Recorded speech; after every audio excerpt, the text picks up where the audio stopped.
Hey everybody, welcome to MT Guitar. Today we're doing a music theory tutorial on 7th chords. If you've ever wondered how 7th chords work, why they work, and even what they are, this is the video for you, because I'm going to go through all three of those questions, which are totally valid questions. I remember just sort of memorizing 7th chord voicings and fret numbers and just kind of moving on for a while until I sort of understood what they did. All right, so let's start with what is a major 7th chord, what is a dominant 7th chord, what is a minor 7th chord, before we get into how and why. And this is actually not as complicated as you might think. If we have a C major chord, we would have the 1, 3, and 5. That's what makes a chord. When I say 1, 3, and 5, I mean the first, third, and fifth notes of C major. Okay? And so we would normally have the first, third, and fifth notes. C, D, E, F, G, first, third, and fifth. If we add the seventh, that would be C, D, E, F, G, A, B. That's the seventh note. So we could replace this C on the second string first fret with a B, open. Okay? So that's what a major 7th chord is, quite literally. All right? And some great examples of songs that use major 7 would be Something by George Harrison, by the Beatles, right? C chord,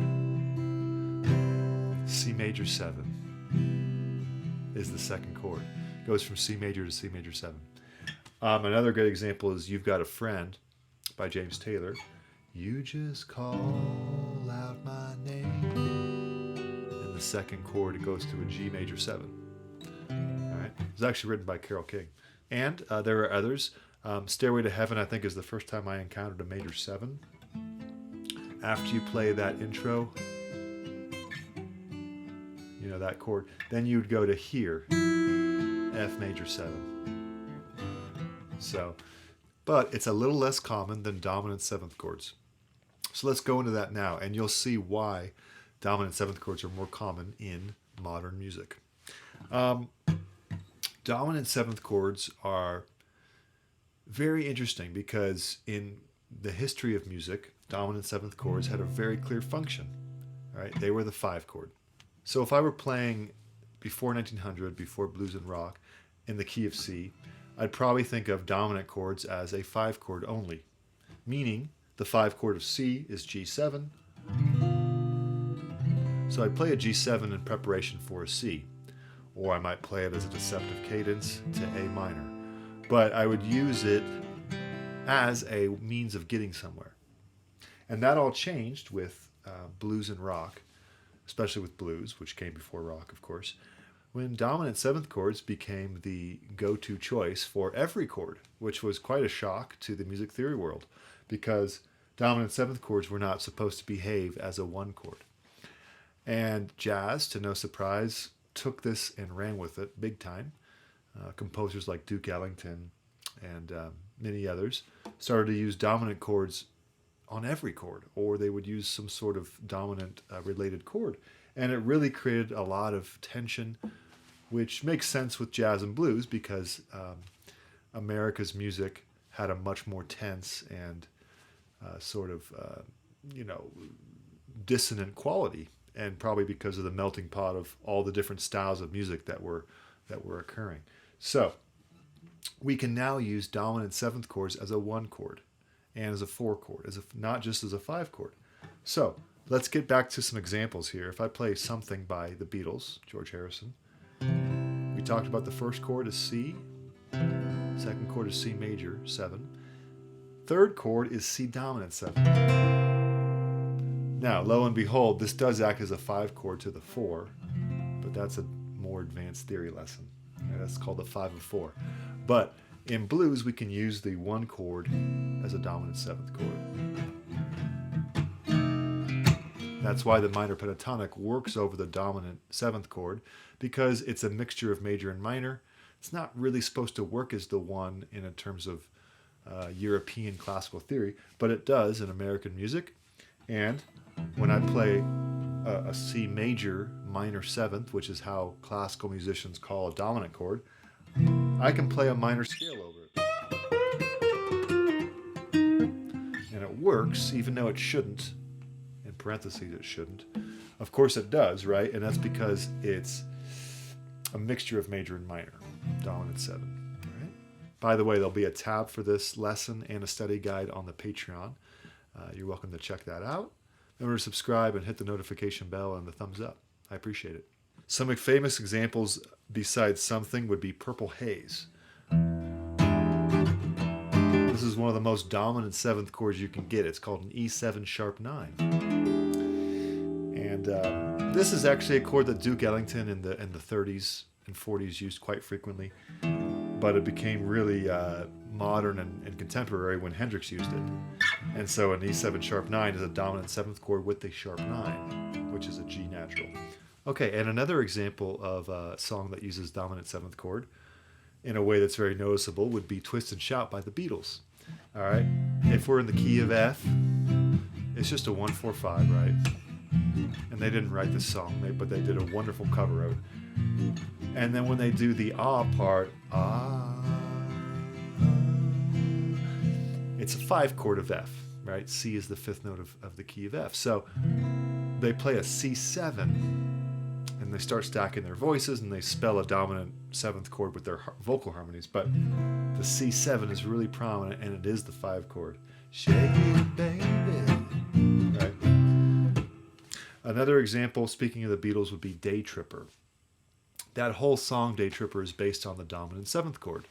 In fact, even the opening riff is spelling out a dominant 7th chord. 1, 3, 5, flat 7, which is a dominant 7th arpeggio. So in fact, every single chord in Daytripper is a dominant 7th chord. It's quite bluesy, right? So we've got E7, A7, back to E7.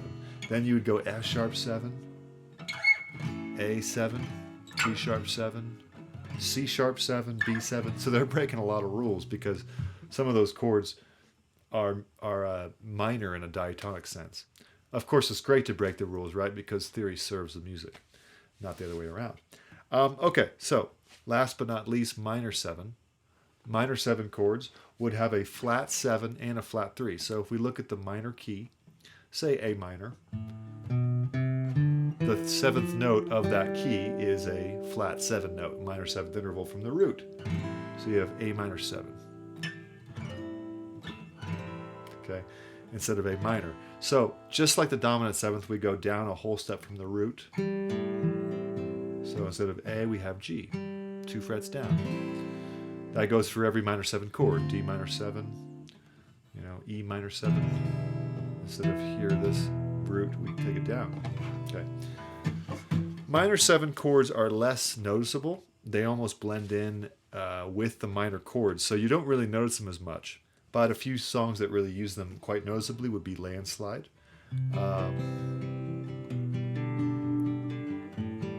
Here's an A minor 7 as the 3rd chord. So it goes from C to an inversion of G or G over B. Sorry, right there. And then A minor 7. Okay. Doobie Brothers, Long Train Runnin'. That first chord is hammering onto an F sharp minor 7 or a G minor 7 depending on the version you're listening to. Very, kind of relaxing sound. It's not quite as tense as the dominant 7th, and it's not quite as bright as the major 7th, right?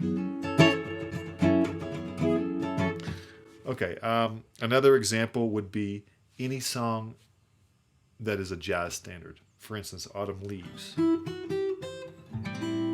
Gotta play a minor 7. If you played an A minor without the minor 7, it just would be missing something, right? So you got to do that minor 7. And that's kind of true of all jazz tunes. You kind of want to play 7th chords. But minor 7th, especially for jazz tunes, is very common. For pop and rock songs, it's not as common. But you will see it, as I just showed you with Landslide. Killing Me Softly. It shows up here and there. So minor 7th chords don't stand out as much. All right. So that's the what. The why is kind of related to the what. The why has to do with tension and release, has to do with how we move chords along in a progression, and how we create a sense of anticipation or a sense of resolution. So, for instance, the most obvious example would be the dominant 7th chord. Why do we use it? We use it to drive home the 1 chord, or to put it another way, to drive to home, right? The 1 chord feels like home. So we need to give a sense of us getting there. So if I'm in the key of, say I'm in the key of G, the 5 chord would be D. But if I played a D7, it seems like I'm really more prepared to get to the 1 chord. So if I'd want to get to that with a song,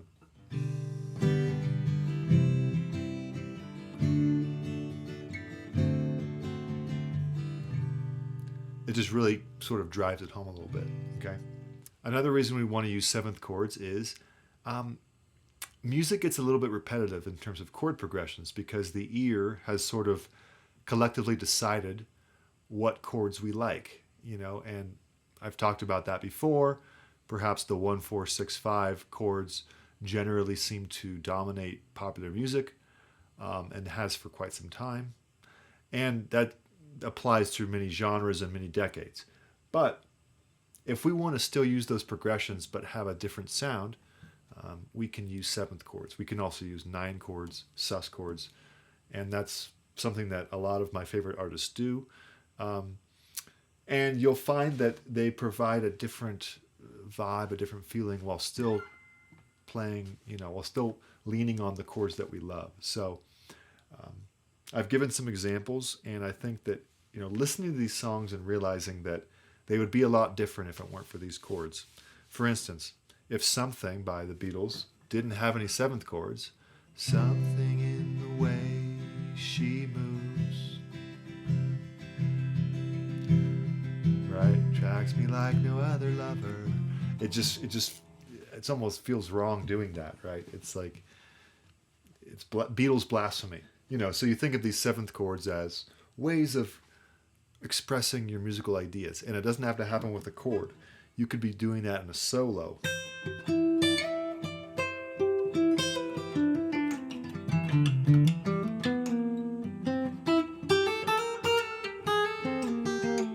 Right, so I'm playing the major 7 and dominant 7th arpeggios and chord tones in my solo.